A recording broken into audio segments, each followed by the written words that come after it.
Bonjour Nouba. Bonjour. Comment tu te portes? Ah, très bien. De quoi on va parler aujourd'hui? Alors aujourd'hui, on va parler d'une organisation de la société civile qu'on appelle Alliance panafricaine pour la justice climatique.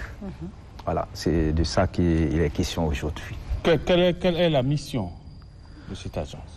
Vous savez, Alliance panafricaine pour la justice climatique joue un rôle très important et il faut le dire d'abord que ça a été créé en 2012 lors d'un atelier organisé par Oxfam et NEPAD.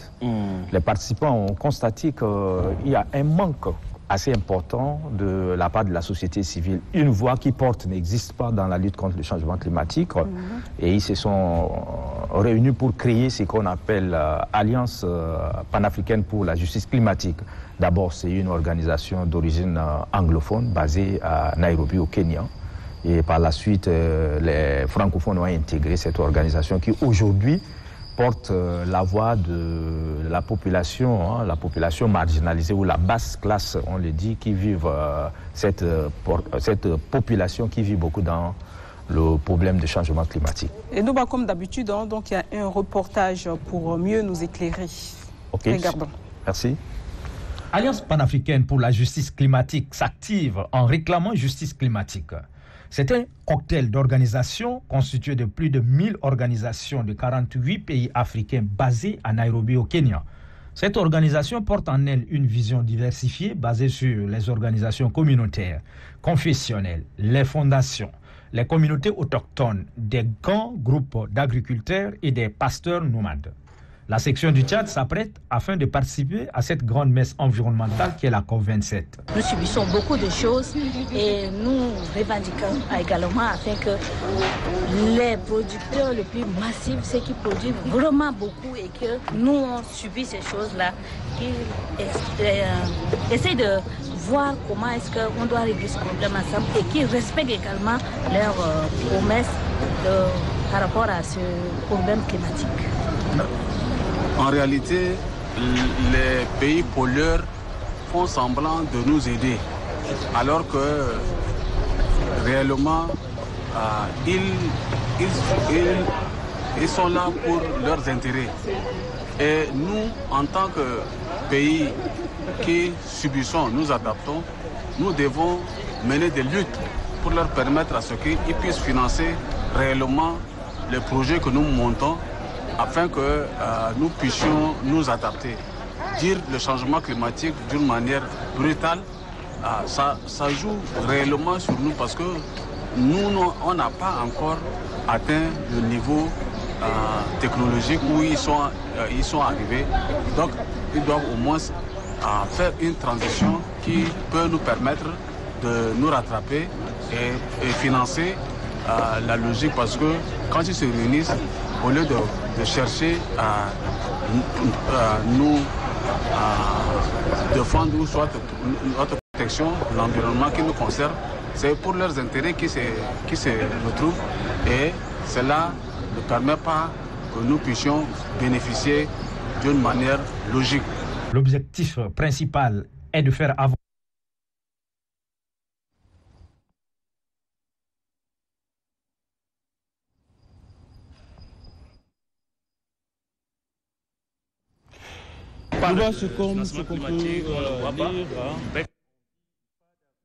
sans justice climatique. Mais c'est facile pour cette alliance-là d'atteindre ses objectifs. Voilà, pour ceux qui ont l'habitude de participer à des COP, c'est comme des gendarmes. Quand vous arrivez à la COP, ces organisations, toute la journée vont chanter, vont interpeller les décideurs politiques, les grandes sociétés sur les effets du changement climatique. Prenons par exemple l'accord de Paris, c'est des gens qui prennent tout leur temps, ils sont tentés de suivre les promesses faites par des pays développés. Vous savez, l'histoire du changement climatique aujourd'hui, c'est comme si tu vis avec un voisin qui fait beaucoup de bruit, mais qui te promet, bon, accepte mes bruits et puis je vais te payer. Et il le fait chaque jour et il ne te paye pas. C'est ça un peu ce qui se passe dans l'histoire des changements climatiques. Les pays développés demandent aux pays en voie de développement de patienter, de ne pas faire la même chose. Et qu'en retour, c'est qu'eux, ils ont détruit. Ils continuent par produire et ils disent, bon, en retour, nous allons compenser ce qu'on a fait, ce qu'on a détruit. Mais jusqu'à aujourd'hui, il n'y a rien. Il n'y a rien. Et il vous empêche aussi de vous développer. Oui. Parce qu'il ne faut pas seulement faire de l'environnement pour l'environnement, il ne faut pas faire de la conservation pour conservation. Moi, ce sont les images qui retiennent un peu mon attention de l'ATO. Oui. Parce qu'en général, quand on voit des personnes sortir pour réclamer certaines choses, bon, on parle de justice, hein, mais quand on te parle de justice climatique, je suis en train de me poser des questions depuis que tu es là sur le plateau. Ah, mais la justice climatique... Pourquoi demander la justice climatique? Oui, on demande la justice climatique parce que si vous prenez le continent africain, l'émission du continent africain, c'est 4%. Prenons le Tchad, par exemple. Il n'y a rien. Si on parle de changement climatique aujourd'hui, le Tchad est en première position. Le lac Tchad, hein, même les gens qui n'ont jamais vu le Tchad, qui ne connaissent pas le Tchad sur le plan géographique, parlent du lac Tchad. Mais en retour, qu'est-ce que les gens y gagnent? Ils ne gagnent pratiquement rien. Alors, la justice climatique aujourd'hui consiste à faire quoi? À financer les projets des pays fortement touchés par le changement climatique. Il faut financer ces projets en compensation de cette destruction des pays développés. Parce qu'ils ont promis de payer des dollars à la COP 21, je crois, à Paris. C'est des grandes promesses qui ont été faites. Mais jusqu'à aujourd'hui, c'est resté lettre morte. En principe, des projets d'adaptation, des projets d'atténuation viennent compenser maintenant le dommage que nous sommes en train de subir par rapport à l'exploitation des ressources naturelles. C'est des réparations. C'est des réparations. Donc aujourd'hui, les gens sont obligés de créer justice climatique. Justice climatique consiste à interpeller ceux qui ont promis de l'argent aux pays en voie de développement à honorer leur engagement pour permettre à ces pays-là aussi d'arriver à un certain niveau, développer certaines activités.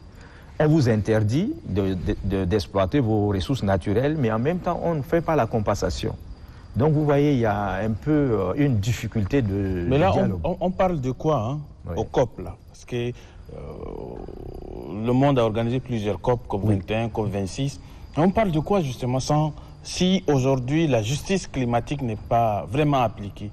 Vous savez, c'est comme on le dit, c'est comme une messe environnementale. C'est ça. Chacun vient dire quelque chose et il répare.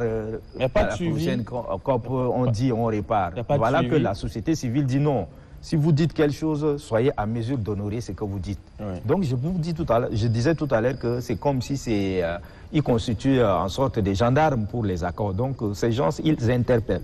Quand on va à la COP, il y a des pays qui viennent avec des projets. Si nous prenons le Rwanda a fait beaucoup d'efforts. Et là aussi, il faut reconnaître que chaque pays doit d'abord avoir ses propres moyens avant d'aller chercher de l'argent. Si vous n'avez pas votre propre moyen et que vous venez demander de l'argent, ce n'est pas aussi facile de trouver. On donne à celui qui en a. Oui. Par exemple, le Tchad, à chaque fois on arrive dans les rencontres, on dépose sur la table beaucoup de milliards. Mais nous n'avons pas la capacité de brasser ça pour la simple raison qu'il nous manque des structures. Mais si vous prenez le Rwanda a tout raclé. Le Rwanda refuse même l'argent des partenaires parce qu'ils ont développé une politique nationale. Donc aussi, il y a un problème dans chaque pays qu'il faut régler avant d'aller à la COP. Mais on vient à la COP avec des projets d'atténuation, des projets d'adaptation. Mais ces projets, il faut avoir des structures pour permettre à ces différents fonds qui existent de mettre l'argent dans vos comptes pour vous permettre de développer vos projets. Nous, je ne sais pas si on peut en parler avec toi aussi. Oui. On est en train de réclamer, on revendique, on veut, parce que c'est notre droit, c'est ce qui nous revient de droit, parce que tout simplement, voilà, ça se passe comme ça. Ouais. À quoi serviront ces fonds? Ça va être utilisé à quelle fin? De quelle manière ça va se gérer ces fonds? Le problème aujourd'hui, c'est qu'au Tchad, c'est difficile de quantifier ce qu'on fait dans le domaine du changement climatique parce qu'il n'y a pas une coordination nationale. Mais à chaque fois qu'on envoie de l'argent, il y a un suivi qui est fait. Maintenant, si nous partons au niveau de PNUD met l'argent à la disposition du ministère de l'Environnement, qui à son tour met à la disposition des organisations qui disposent réellement des projets bancables. Donc si vous partez par exemple dans le Guéra, il y a des projets. Il y a Repère qui est là-bas, qui travaille dans le domaine de lutte contre le changement climatique.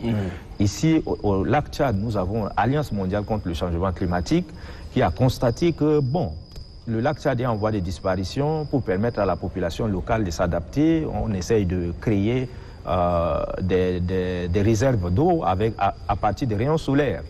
Donc on fait ce qu'on appelle exode solaire pour permettre à la population de faire des cultures de contre-saison. Vous partez dans le Mandoul, la terre n'est plus productive pour la simple raison que l'engrais chimique a appauvri le sol. Donc qu'est-ce qu'on fait? Il faut améliorer, il faut amender le sol. Donc il y a aussi des activités qui sont créées là-bas grâce à l'Alliance mondiale. Mais là, c'est à travers des organisations déjà structurées sur le plan national. Donc si vous partez à Koumra, il y a une organisation locale qui développe des activités et qu'on est venu en appui.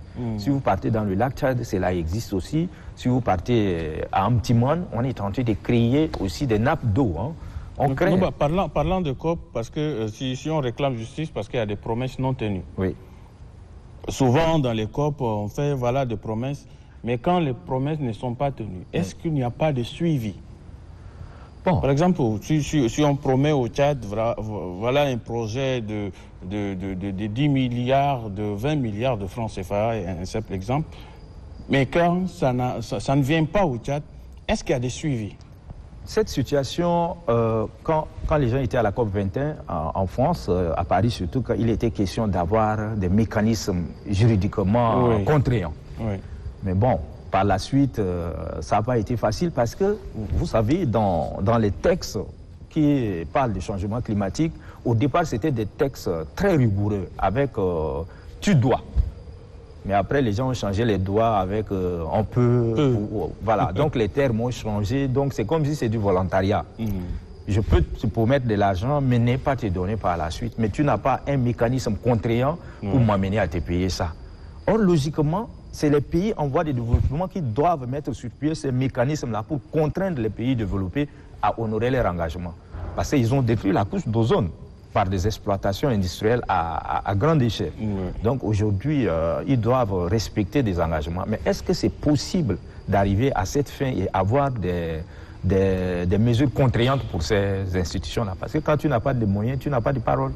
C'est ça aujourd'hui, ce qui se pose dans les grandes... Dans ces cas, espérons qu'à la prochaine COP, vraiment, qu'on puisse vraiment avoir ce mécanisme-là de suivi pour permettre à ce pays-là d'en bénéficier. Non, merci. C'est pas aussi mauvais parce qu'il y a beaucoup de pays qui en bénéficient. Vous avez 30 secondes? C'est pas trop 30 secondes? C'est trop?